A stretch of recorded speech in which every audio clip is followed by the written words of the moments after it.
The one important thing you have to consider when we talk about stack, right? When you're using an array to implement stack, few things you need to understand.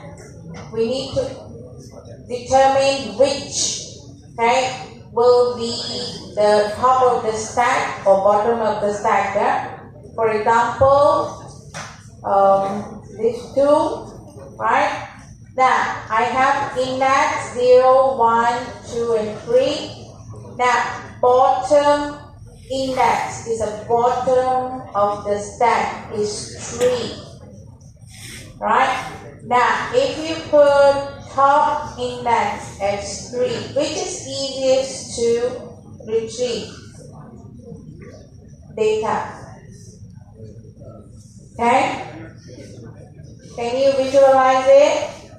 Okay? Now, for example,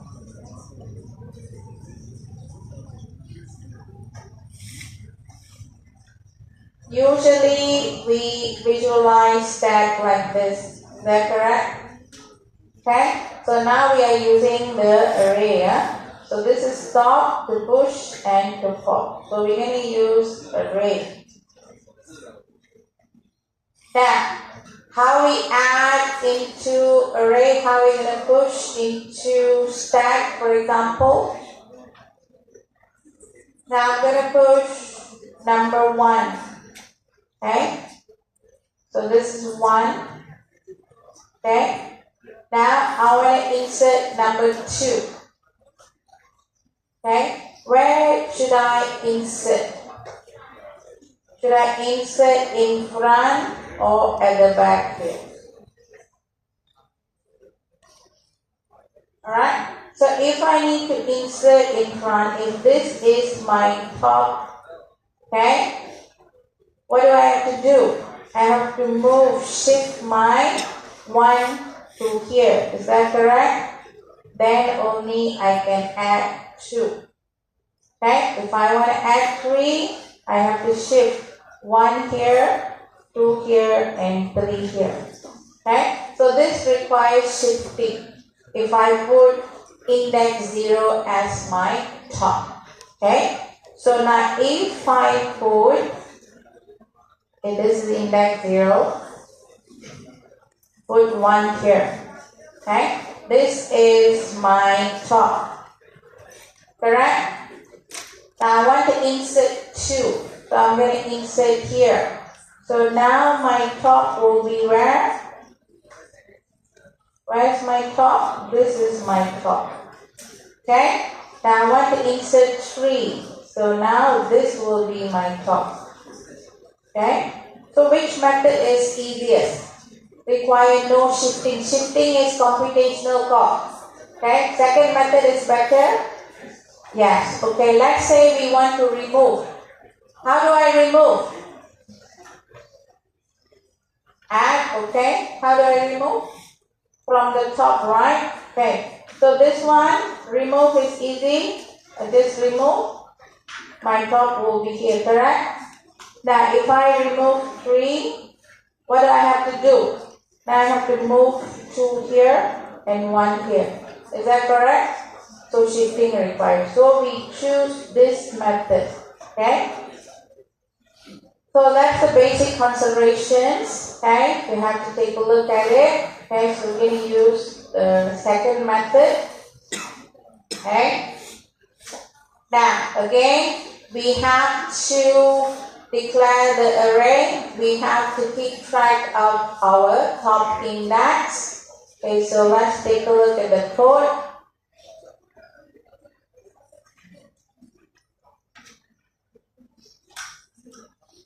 Okay, now your interface, again, similar. You will have pop to add, pop to remove, push to add, pop to remove, pick to view the data on the top of the stack, and then empty. You also have clear. Okay, so let's take a look at the implementation. Now, let's see this, how to add into your stack. Now we maintain our top index. It's the index of the top entry. We initialize it to -1. That in order to add an element into a stack, you increase your top index from -1 to 0 here. And then we're going to check whether it's a full or not. If it's not, you just add your data in. Alright, understood? Any question here? Easy, right? Okay, now let's go through this quickly. You increase your top index, then you add the value in, indicated by the top index. Okay, top also same thing. You return the value, okay, then you decrease the top index. Okay, so this is how we can visualize it. Okay, now let's use our stack to convert, okay, your decimal number to binary numbers. So how we do this? How do you convert decimal to binary? Is there a method to perform this? Can you try this one out first?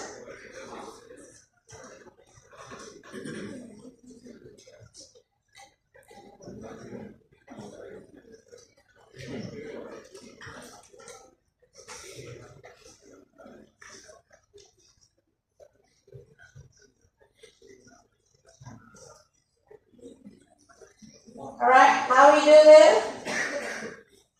Okay, simple calculations. So let's say if I have 5 divided by 2, isn't it?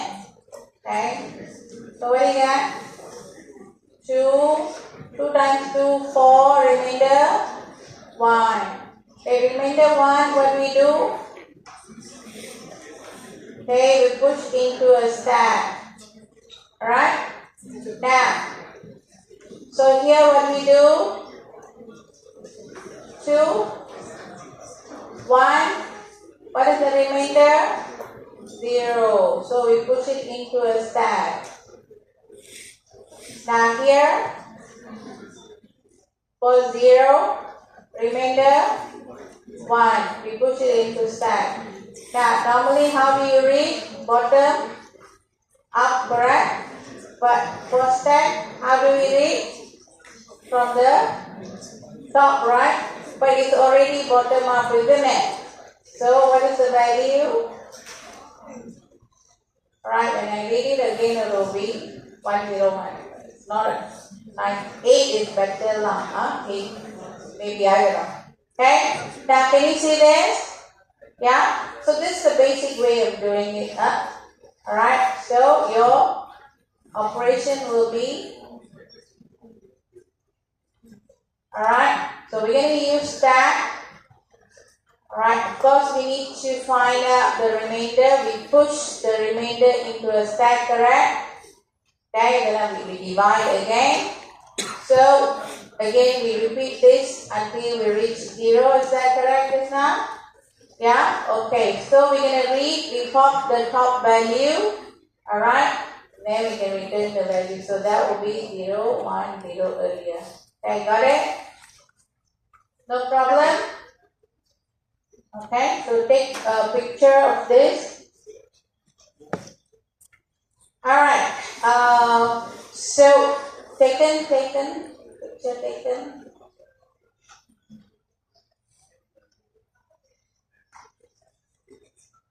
Now similarly, just now I showed you in chapter 1, okay, here, okay, how we use stack. Okay, we push the character in to reverse our characters. So this one also in chapter 1, you would have gone through it. So check on that. Okay, so let's move on to Q. Alright, what is Q? Okay, Q is first in, first out. We add at the back, we remove from the front. We have basic operation in Q, DQ, get front, empty, and clear. This is called operations. Okay. Now, since we have to add in one direction, we have to move from another location. Okay. So we have to keep track of two index. One is the front index and the other one is the back index. Now, array, okay, we can implement Q in three ways. One is a fixed front, one is a dynamic front, and the other one is the circular front. Okay, so let me explain here. Now, I'm going to have an array.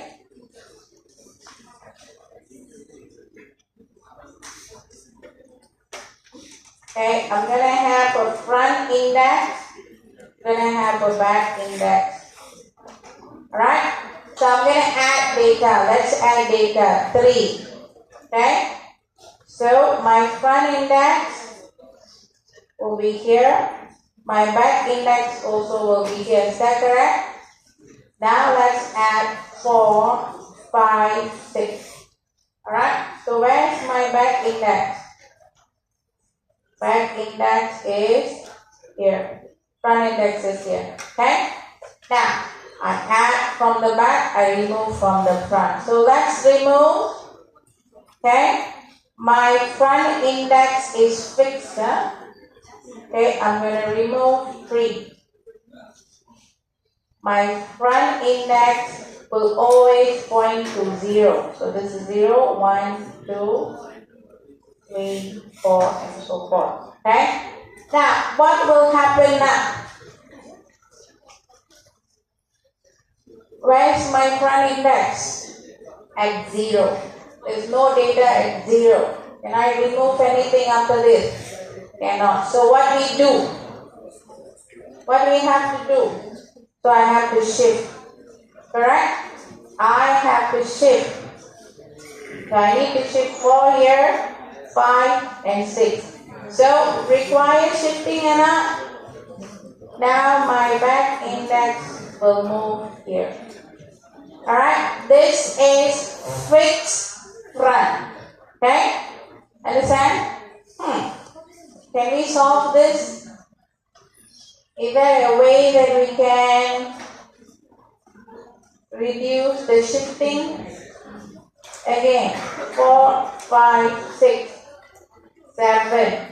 This is my front index. This is my back index. Alright? Let's not do the shifting. Let's dynamically change our front index. When I remove number 4, my next item is here. This is my front index. I dynamically shift my index. Okay?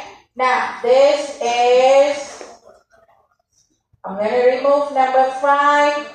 Then, I'm going to move my front index. Now, I want to add some value. Okay, so I add 8. So when I add A, my back index will point here. Okay, let's remove some more 8. Then my front index will go. Now my front index is here. Now I want to add number 9. Can I add 9? Finish. Can I add 9? Back index, end of the array.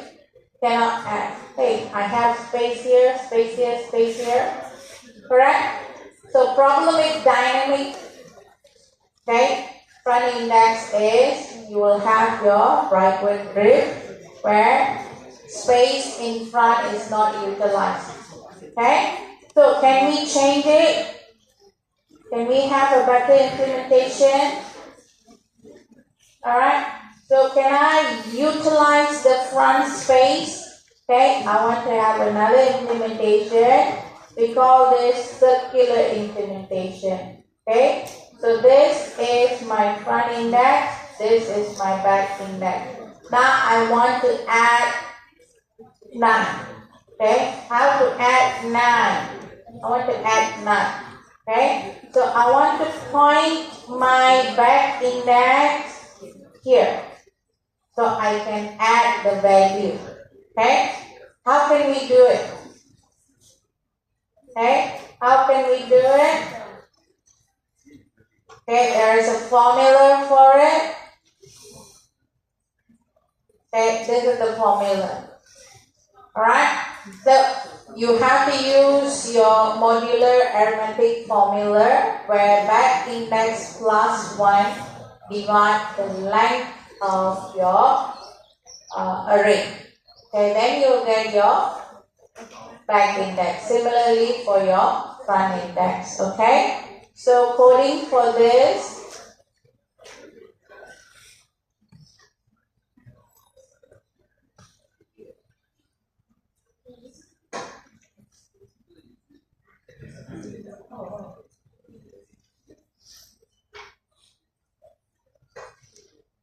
Alright, this is the coding.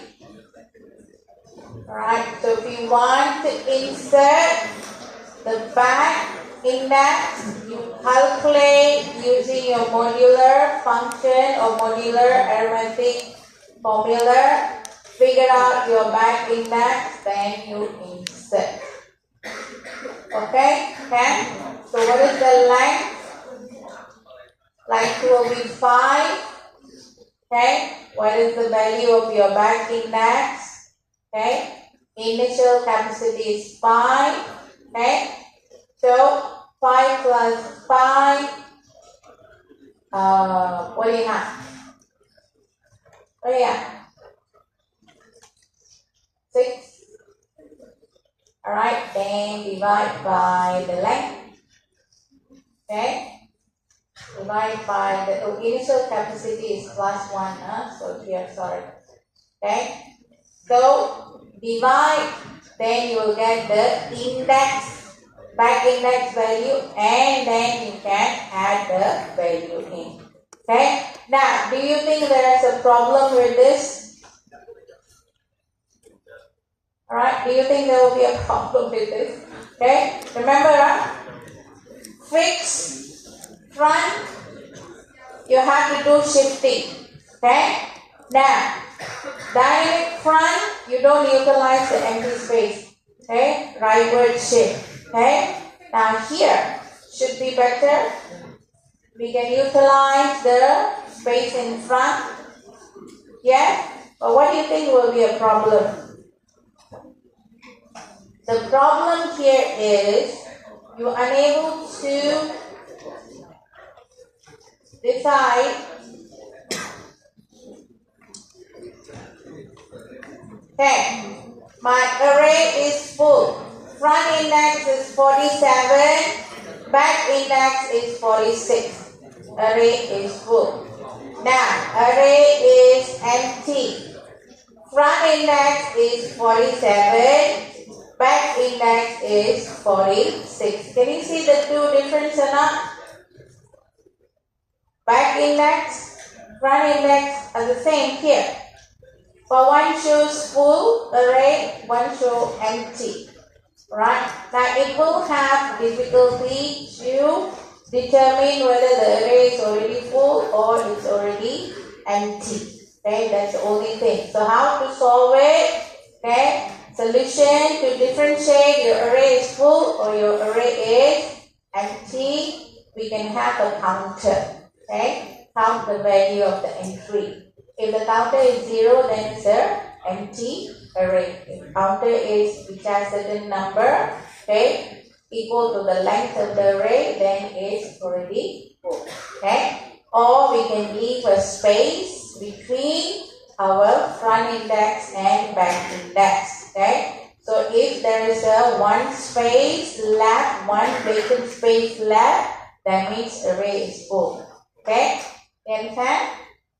Okay, so that's how it looks like this. Okay, one space. So this one space, right? We say it's full. Now a lot of space, okay? Then we say it's empty. Alright, so this is the formulas. So you have to take a look at the formulas. We also can do the double array, okay? Similar to our list, okay? Now, so you understand?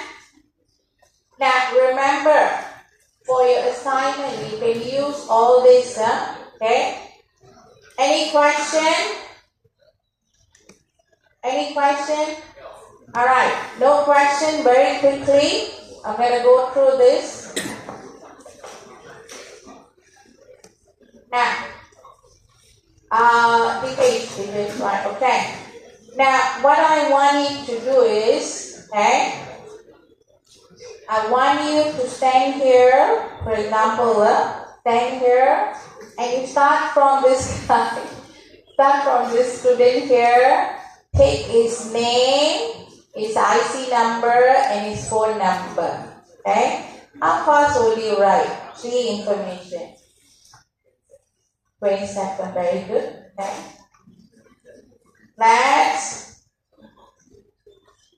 Let me give you my name, okay? My name is, what are they?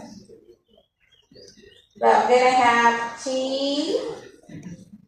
so I'm going to spell my name, okay? So I'm going to tell T-H-A-M-A-R-A-I.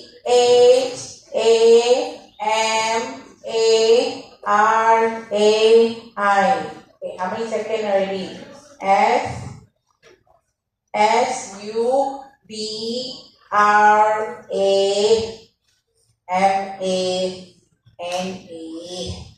Okay, I'm going to go through like this. Do you understand how long it will take? Yes or no? So, for him to write down the names and spelling, so for example, certain names which cannot spell properly, okay? So you have to tell me, okay, how to spell the name, correct? How long are you going to take per student? Let's say 30 seconds, alright? 20, okay, never mind, I put 1 minute, 1 student, okay? Now, 1 minute per student. Now the last person over there, everybody have to give your name before you can leave. The last person over there. You have to go through one by one. Huh? How long do you think it's going to take? Alright. How long? 300 people hear me? It's going to take some time, right? And how are you going to feel there sitting there? Oh, this fellow, why so late? Correct enough. What is the best way to do this? Okay, can get more people. Alright, let's get all the class reps to write their name from the group. Okay, then give it to him. Fair enough. Okay, now, one more thing. Let me add some more problems to it. Now, Divesh, once you get the name, you must give it to me. I have the key in here. Okay. Now, I am a very slow, typist. I use 2 fingers to type, for example. How long do you think I'm going to take? Even longer, right? Okay? So, how long are you going to wait? How long all of you going to wait? 6 hours. Okay, do you understand the analogy of it? Now, if I tell you, so basically, give me the name, then you're going to talk to everybody, a class rep, give the name, and then you can go back. Easy? All of you can go back.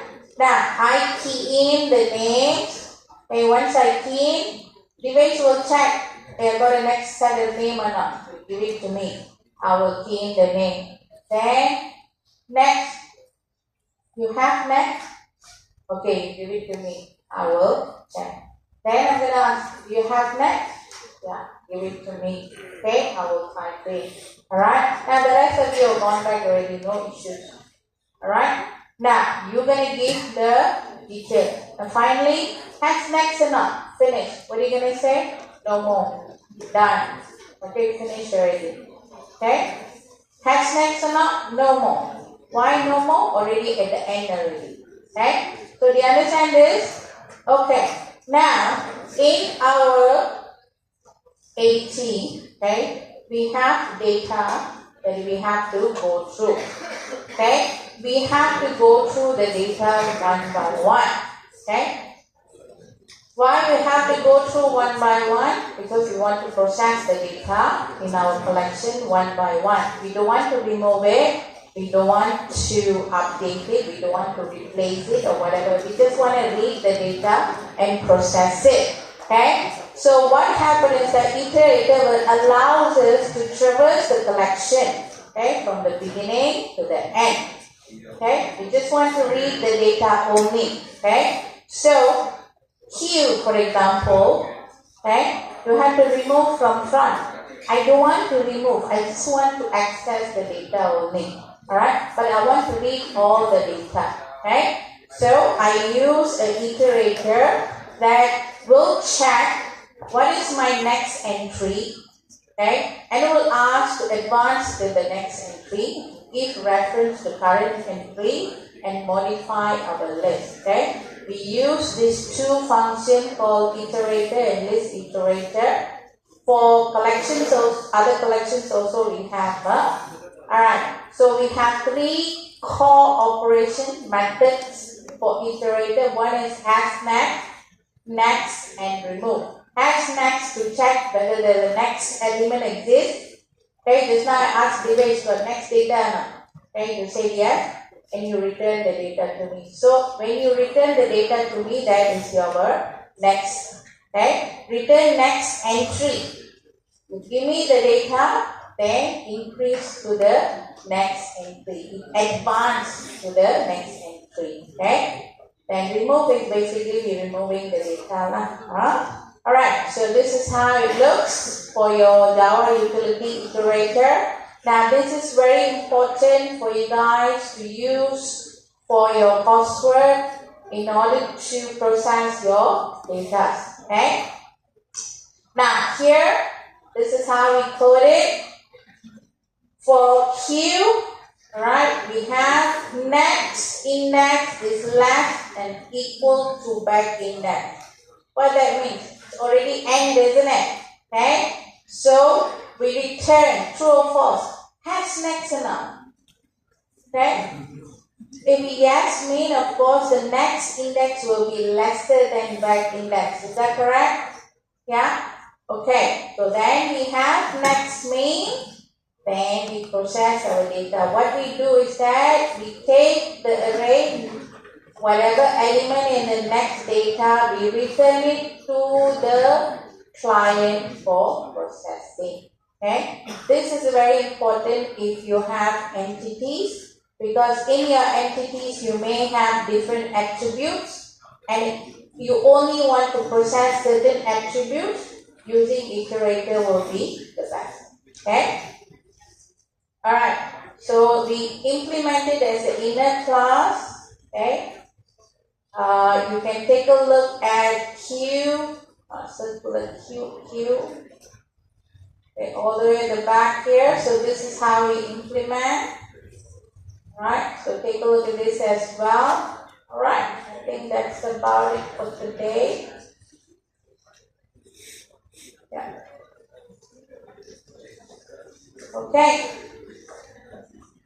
Alright, so do you have any questions? So to reiterate again on what we learned. Okay. Remember, your data structure is basically structure allows us to manipulate our data. Structure that allows us to store our data, right? Then we have ADT. What is ADT? Is basically describe the characteristic.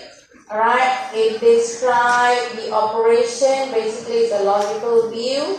Alright, it's a model. Alright, it describes description on what is the ADT. So we write the ADT specifications. Once we written the specification, we implement. Implementation will be in array and link. Okay, so today we learn array, how to implement list, stack, and queue. Alright, now what is the takeaway? Most important thing is the code on basic operation. Okay, exam got code, midterm got code. Okay, you need to understand how basic operations are coded. Okay, basic operations are implemented lah. The basic operation algorithm.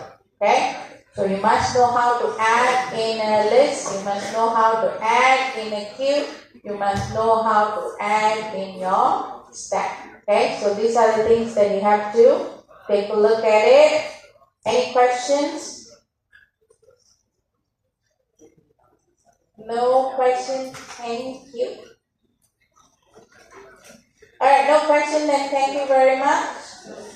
I'll see you guys. Alright, next week I want to do some passive question. Okay, from chapter 1 to chapter 4. Okay, 1 and 2 questions.